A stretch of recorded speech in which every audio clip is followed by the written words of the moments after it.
everyone, welcome back to the Tox Lab. I'm Rebecca. I'm Rob. This week we are going to be looking at what is perhaps one of the most impactful and yet controversial cases in forensic toxicology. So Rebecca, what are your top 5 most impactful cases that have really influenced you? And don't say ones that you've written up and published. Fair, okay. I mean, Shipman is one that comes to mind. Absolutely. Yeah, that's definitely in my top 5. I mean, the one that we haven't covered on the podcast, I definitely want to do at some point, is that poisoning involving poisonous dart frogs. Okay, interesting. It's just an interesting weird one. It just sticks in my head. Completely fair. Was this a specific case? Yeah, it made headlines, I think, a couple of months ago, but we definitely need to cover it. Okay, write that one down. I wasn't even aware of a poisonous dart frog case making headlines. There's been a few, hasn't there, certainly in terms of my top 5, Shipman is definitely significant.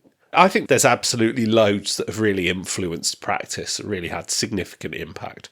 But I think really the top one for me, and this is a case that I learned of very early on in my career and has in the last really few years, but particularly in the last few months even, really started to come under scrutiny as being a case that is really filled with controversy. That is the 2006 case of the breastfed neonate, of which the mother was given codeine and the baby sadly passed away from morphine poisoning. Before we dive into today's episode, if you want to stay up to date with our content, you can find us on Instagram at _tox_lab. We also have a page on LinkedIn and we're fairly active on there. And for those of you who don't use social media but still want to get in touch with episode suggestions or comments for episodes, you can email us at thetoxlab@gmail.com. So as I said, this really was an iconic case, and it's definitely a case that has always stuck in my mind.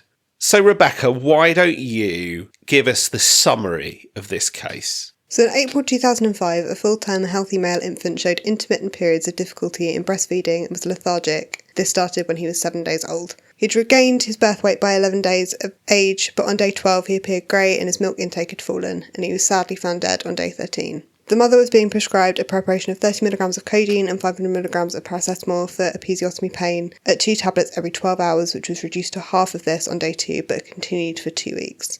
A post-mortem examination showed no anatomical abnormalities, and blood was taken for toxicology and morphine was detected at 17 nanograms per ml, but typical neonatal serum concentrations of morphine from mothers who were taking codeine and breastfeeding their children ranged from 0.2 to 2 nanograms per ml. The mother had stored milk on day 10 and this was also tested and had a morphine concentration of 87 nanograms per ml, and a typical range within breast milk after repeated maternal codeine at 60mg every 6 hours was quoted at 1.9 to 20.5 nanograms per ml. Genotyping was also completed for the cytochrome P450 enzyme CYP2D6, which is the enzyme responsible for catalysing the OA demethylation of codeine to morphine, and the mother was classed as an ultra-rapid metabolizer. The maternal grandfather, the father and the infant had 2 functional CYP2D6 alleles classified as extensive metabolizers.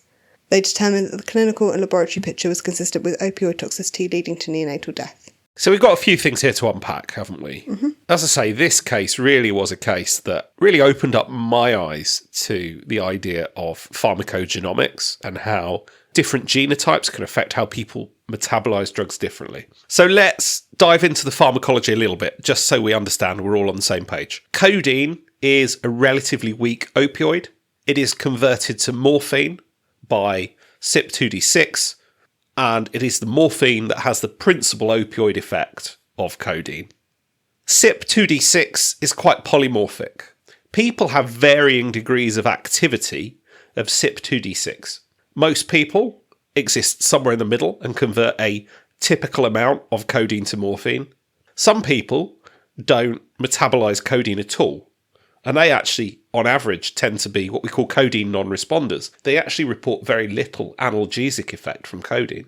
On the other hand, the other end of the spectrum, you get people who are ultra-rapid metabolizers, people who convert more codeine to morphine. And in this case, then, Mum was an ultra-rapid metabolizer. And some other facts about this case also deserve a little bit of unpacking. So the baby's morphine concentration was very high. Yeah. Certainly a lot higher than typically seen in babies who are exposed to morphine from breast milk from people taking codeine. And so the hypothesis was, in this case then, wasn't it, that the mum's genotype, ultra-rapid metabolizer status, she converted more codeine to morphine, and that then led to an increase in exposure of morphine to the baby, and baby, sadly, passed away. And I think mum did suffer some symptoms, didn't she? She was started on an initial dose of codeine, and that was actually reduced because she was feeling opioid-like effects. Yeah. Consistent with her ultra-rapid metabolizer phenotype. Now, this paper had a huge impact. Yeah. It influenced codeine prescription. Yeah. The advice was suddenly, don't give codeine to lactating women because of the risk. It created a whole research group that looked at the safety of drugs in pregnant women and in newborns and in infants. And there really was an absolutely huge impact on the world of drug prescribing, on toxicology. And it also led to mothers after delivery or C-section being prescribed stronger opioids like hydromorphone or oxycodone, which then put them at greater risk of persistent opioid use and addiction. So quite serious consequences from this paper. Absolutely. So codeine is generally considered a relatively weak opioid. And you're right, actually, this did push some people to be prescribed much stronger opioids due to the belief that codeine may have been unsafe in some of these people. So what happened next? Why is this case so controversial? Well, the reason we're talking about this now is actually as of the 3rd of Feb this year, the Lancet, which originally published this paper, has actually issued an expression of concern regarding some of the data and some ethical concerns with regards to what was actually published at the time. Now, even prior to this retraction notice, this case has been subject to quite serious debate. There have been quite a few editorials and comments published looking at this data and really asking questions about whether the conclusions drawn in this paper really were supported by the data.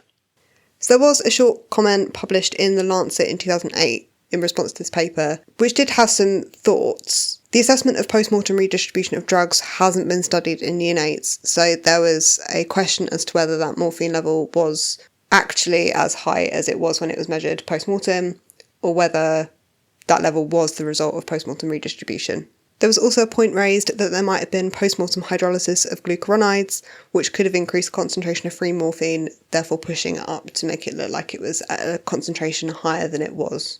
And that is another very valid point, actually, in post-mortem work. I have seen cases with a high total morphine. You reanalyse the free morphine a month later, you get a different number, because those glucuronides are not stable in the post-mortem interval. And beta-glucuronidase, which is present in breast milk, can hydrolyse morphine glucuronides, therefore increasing the free morphine, and that was a comment that was brought up in this 2008 comment.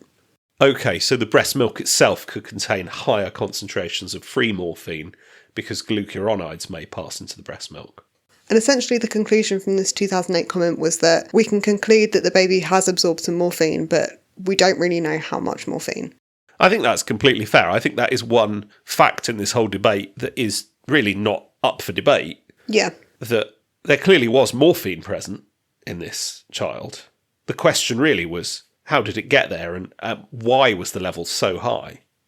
And this case was subject to another criticism, wasn't it? Another paper came along a little while later, which again looked at some of these. And actually, the author actually sought to really reanalyse this case as much as possible and went back to the early data as much as they could. So there's a paper published in 2020 titled The Implausibility of Neonatal Opioid Toxicity from Breastfeeding, and sought to kind of reanalyse this case and brought up lots of problems with the original article. So in the original case, the ultra-rapid metabolizer phenotype of the mother and the high morphine concentration in breast milk that was frozen 3 days before death led them to conclude that the child died from opioid toxicity due to enhanced maternal conversion of codeine to morphine and then the passage of a larger amount of morphine into the breast milk, and this led to the FDA warning against the use of codeine in breastfeeding mothers. The amount of drug ingested via breast milk is represented by the relative infant dose, which is an estimate of the daily dose ingested by an infant expressed as a percentage of the weight-adjusted maternal dose. So relative infant dose of 100% means that the infant received the same dose per kilogram as the mother, but for morphine this is between 2.5 and 7.5%, and for codeine this is between 0.3 and 1.2%. So in other words, if you work out the dose that the mother's been exposed to, when you look then at the dose an infant will receive through breastfeeding, we're looking at between 2.5 to 7.5% of the total dose. Yeah, for morphine. And less for codeine.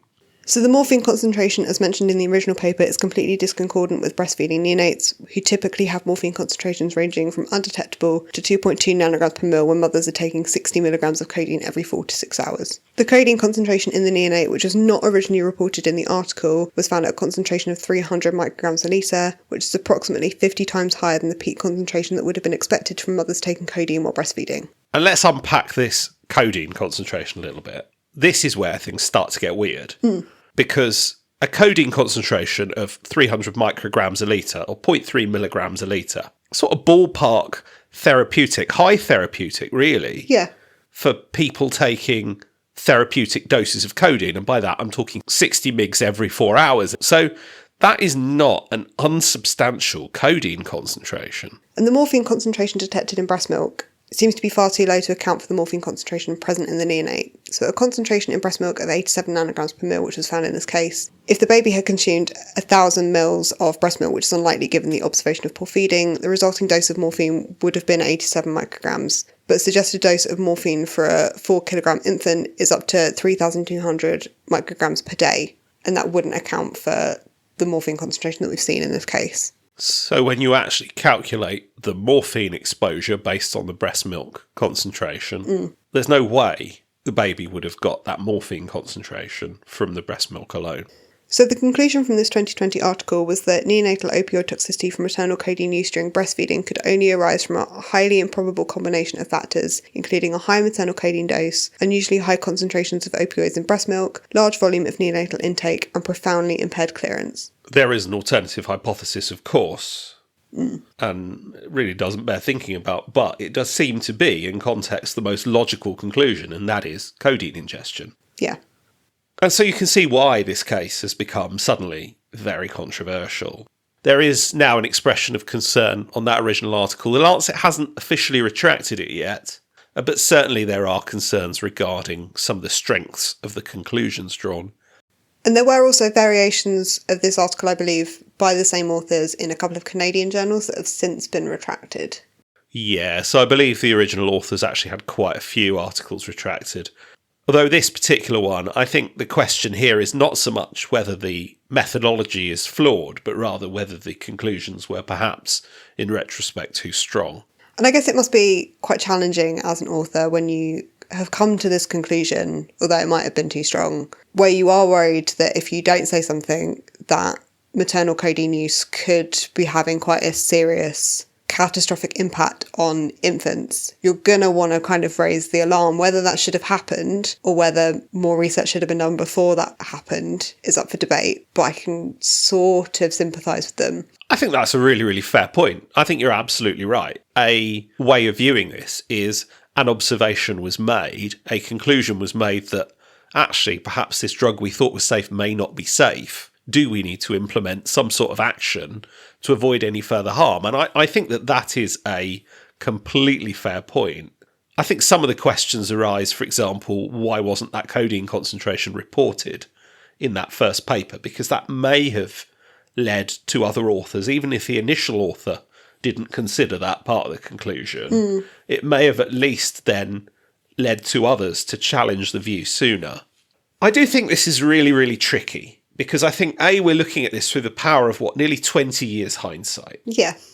And our understanding and our knowledge of pharmacogenomics, our understanding of codeine, our understanding of post-mortem toxicology, it's grown so much over these last few years. So I do think that we are looking at this now with the power of hindsight. And I think the other sort of point here really is that although there are concerns regarding this case, edge case toxicology does exist. Yeah. We know that there are weird cases that every so often don't seem to fit the mould of our understanding. And so it isn't necessarily wrong to identify a really unusual edge case. In fact, we often feel like we need to publish the edge cases. But I think what's challenging here with this one is just the impact it had. As you said, the effect it had on codeine labelling and prescribing, and then how that may have led to other more potent opioids actually be used, which may actually have been less safe in retrospect. The other possibility here actually is that perhaps people may have declined pain relief, perhaps suffered unnecessary pain for not wanting to cause harm to their child, which I completely appreciate. So what are the lessons learned from this case? I think one lesson is the importance of providing all your data. Like that codeine concentration that wasn't in the original article might have influenced a reviewer to ask a couple more questions, and then maybe it would have been phrased differently so the FDA wouldn't have given their prescribing advice, for example. So I think the twist here was that I don't think there was ever any ill intention to hide that codeine. There is an interview with one of the authors of that rebuttal paper from 2020, and the individual gives an account of actually going back to the original draft. And apparently the original article submitted to the Lancet in draft was actually 12 pages long and included the codeine, the paracetamol concentration. Oh, wow. And the Lancet actually wanted to shorten it to a single page. And so key details got cut. I do think that you're right, though. I think had it been published, even if the article had been published in that state, it may have led to other professionals in the field to at least debate it. And I think that is key here. We never know all the information. As scientists, we take information and draw conclusions. And that's what we do. That's what we do day in and day out. And sometimes those conclusions are supported by the evidence at the time and subsequently turn out to be wrong. And that's okay. And that's the debate that we really need to encourage. Yeah. And that's why we always say, if you're listening to the Tox Lab and you disagree with us, do get in touch, because we would love to hear from you. And I think that it really shows that we need more of that. Yeah, polite, professional, academic debate. And maybe had we had that in this case, perhaps some of these outcomes may have been different. That is very true. Scientific debate is how we move forward in all fields and how we gain knowledge, look at new ideas and things from a different perspective. We are all human at the end of the day, and we have our preconceived notions on things, and without that debate and those conversations, you'd be looking through a very narrow lens on a lot of things. No, you're absolutely right. You're absolutely right. Well, I hope you've enjoyed following with us this week as we look at one of the most iconic and yet controversial cases in forensic toxicology history. We haven't really touched much on that New Yorker article, but we'll put a link in because it is well worth a read. There is a lot of really good storytelling in there about this case. And as always, if you've got thoughts or feelings on this case, do get in touch or leave a comment. We'd really like to hear from you. Hope you all have an amazing week, and we'll see you next time. Bye!